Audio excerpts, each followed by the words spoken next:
Magandang umaga! Kumusta po? Narito po ulit ang update natin para sa lagay ng ating panahon.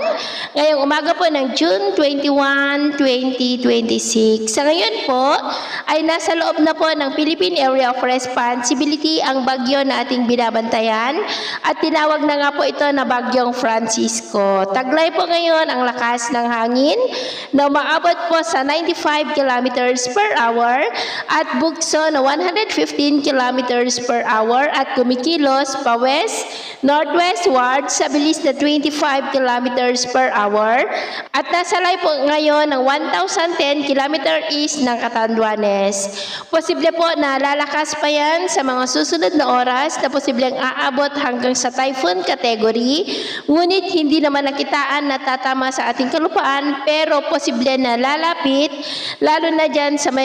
lalo na po sa northeast ng Cagayan at sa may extreme northern Luzon at mahahatak rin nito ang habagat na siya pong magpapaulan dito sa ating bansa at may namamataan pa rin na posibleng kasunod dito na patuloy na manghahatak at magpapalakas po ng habagat at ito naman ay pinapakita ng forecast model natin pong ginagamit hanggang po sa susunod na 2 linggo.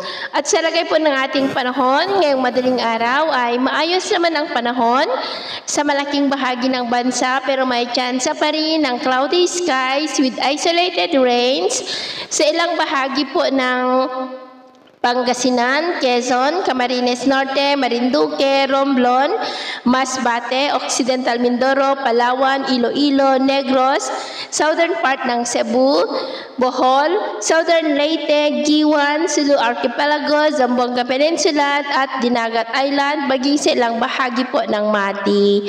At mamaya ay sisikat ang araw sa malaking bahagi ng bansa, mainit at malinsangan muli ang panahon, pero may chance pa rin ng mga isolated rain sa ilang bahagi ng Palawan, Iloilo, Hinubaan, Dumaguete, ilang bahagi ng Cebu, Bohol, Samar, Sulu Archipelago, Zamboanga Peninsula, Cotabato at ilang bahagi po ng Davao. At mamayang hapon, mas maraming lugar ulit ang makakaranas ng mas maulap na kalangitan with isolated rains, lalo na po dyan sa malaking bahagi ng Mindanao at may isolated rains rin sa ilang bahagi ng Kabisayaan, ganon din po sa ilang bahagi ng Southern Luzon, Pangasinan at Ilocos Region, kaya mag-ingat po tayo sa mga banta pa rin ng mapagbaha at pagguho ng lupa.